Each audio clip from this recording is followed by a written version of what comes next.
الحمدللہ سب سے بہترین آیت کریمہ جو گھر میں ہو یا دکان میں پڑھنے سے بہت زیادہ برکتیں ہوتی ہیں۔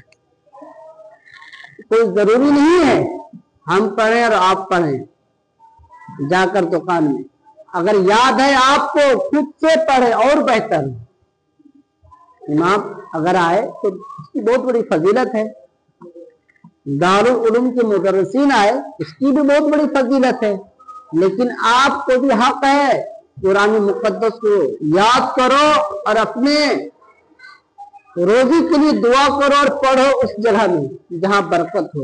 یاد رکھو حضرت رومی فرماتے ہیں جہاں پر اللہ کی رحمت، جہاں پر اللہ کی قرآن مقدس کی تلاوت ہوتی ہے وہاں اللہ کی رحمت اترتی ہے،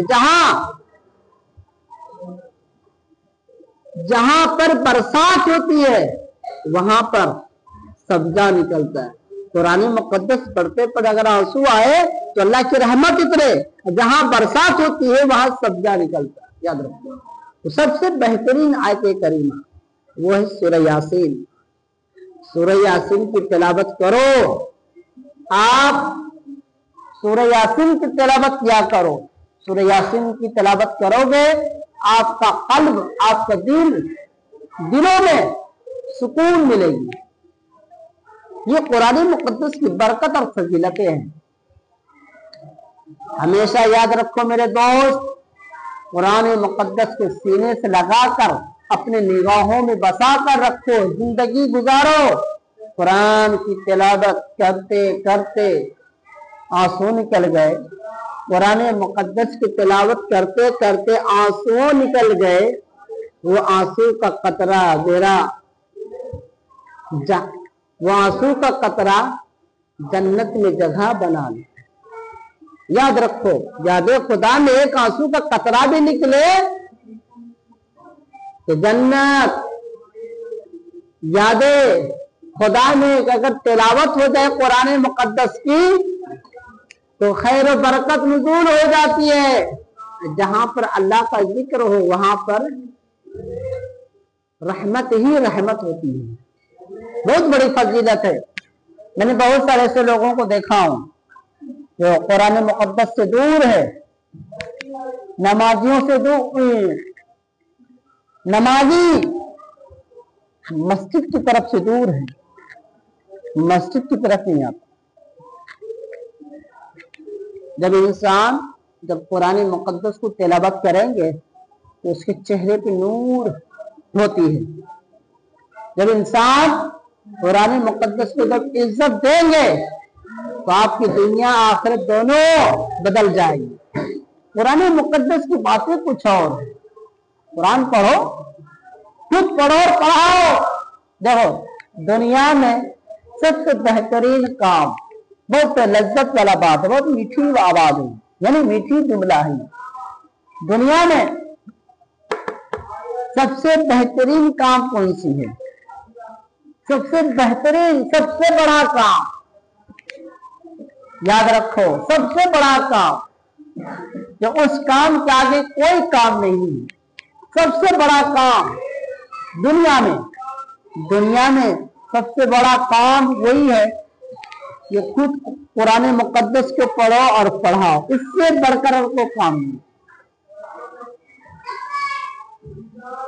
قرآن مقدس پڑھو اور دوسرے کو پڑھاؤ، یہ سب سے بڑا کام ہے، بہت ثواب ہے، فضیلت ہے، برکت ہے،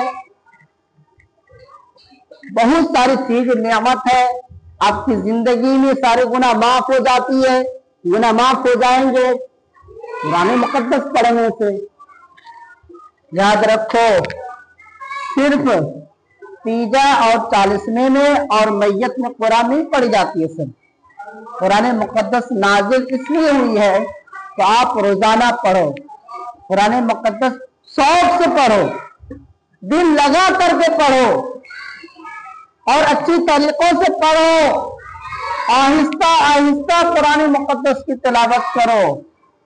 جب پڑھو گے قرآن مقدس تو آپ کے دلوں میں سکون ملے گی، دلوں کو سکون ملے گی اور घर में पढ़ो, दुकान में पढ़ो, जहां पर वक्त मिले वहां पर पढ़ो, लेकिन रोजाना पढ़ो। वो किताब है, वो किताब है, वो कुरान मुकद्दस की किताब है जो अल्लाह पाक, हम तो कितने खुश नसीब है कि हम लोगों के जमाने में नाजिल हुई है। कुरान मुकद्दस कहाँ किसी को किस्मत में मिला, कहीं किसी को नहीं मिला, लेकिन हम लोगों में कुरान मुकद्दस बेहतरीन किताब अता की गई है, बहुत बेहतरीन किताब। याद रखो, कुरान मुकद्दस की जब तिलावत करोगे तो आपके अहले खानदान, आपके वालिद वालिदैन के गुनाह माफ होगा।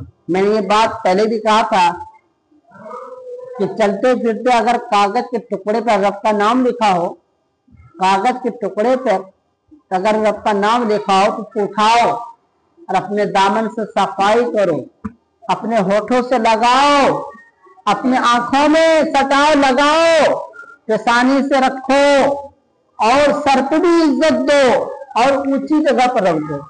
रब का वादा है, नाम का कदर किए, अल्लाह पाक का वादा, उनके सारे गुनाह माफ कर दिए जाएंगे। ये बड़ी फजीलत। उसी तरह से कुरान मुकद्दस को उठाओ, सीने से लगाओ, अपने होठों से चुनो, निगाहों में देखो और ऊंची जगह पर रख दो।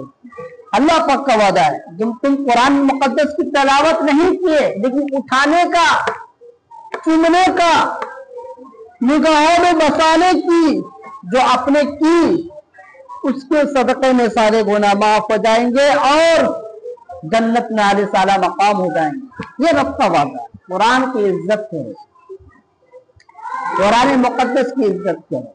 जब कुरान मुकद्दस की इज्जत करोगे तो आपके दिलों में सुकून मिलेगी। याद रखो, कुरान मुकद्दस सिर्फ तीजे और चालीसवें में मैयत में नहीं पढ़ी जाती है, पढ़ी जाती है कुरान मुकद्दस तो याद खुदा में, याद दीन हक में। पढ़ो, कुरान पढ़ो, हमेशा पढ़ो और वक्त निकालो पढ़ने का, शौक से पढ़ो। शौक से जब पढ़ोगे कुरान मुकद्दस, रब आपसे मुस्कुराएंगे। पढ़ा करो, कुरान मुकद्दस को पढ़ा करो। आपके पास बहुत टाइम है, बहुत ज्यादा टाइम है आपके पास कुरान मुकद्दस पढ़ने के, लेकिन आप पढ़ो 10 मिनट, 5 मिनट या आधा घंटा, 1 घंटा आपको टाइम निकाल कर आप कुरान मुकद्दस की तिलावत किया करो। कुरान मुकद्दस जब आप पढ़ेंगे तो आपके दिलों में सुकून मिलेगी। याद रखो, और आप जैसे जैसे पढ़ेंगे, आपके जो चरागा है, आपके जो साहबजादे हैं, वो भी आप ही की तरह बनेंगे। मैं तो ये कहता हूं, हर घर में अपने बच्चों को तालीम सबसे पहले दो, कुरान मुकद्दस की तालीम दो। हिंदी इंग्लिश भी जरूरी है, दुनिया भी चाहिए, लेकिन सबसे ज्यादा और गौर फिक्र करो तो कुरान मुकद्दस के ऊपर करो, कुरान मुकद्दस की तालीम दिया करो। इसलिए अगर आपकी मौत हो जाए तो पढ़ने वाला कोई तो कुरान होगा मेरे घर में। अगर किसी को कुरान मुकद्दस को नहीं पढ़ाएंगे तो मौत मैयत में कौन पढ़ेगा कुरान? मदरसे का मौलाना, मदरसे के बच्चे अपने अपने बच्चों को तालीम दीन मुस्तफा, तालीम इल्म बनाओ। अपने बच्चों को कुरान मुकद्दस को पढ़ाओ और सीने से लगाने की कोशिश करो। अल्लाह तबारक व तआला की बारगाह में दुआ है कि कुरान मुकद्दस को सीने से लगाने की तौफीक अता फरमाए।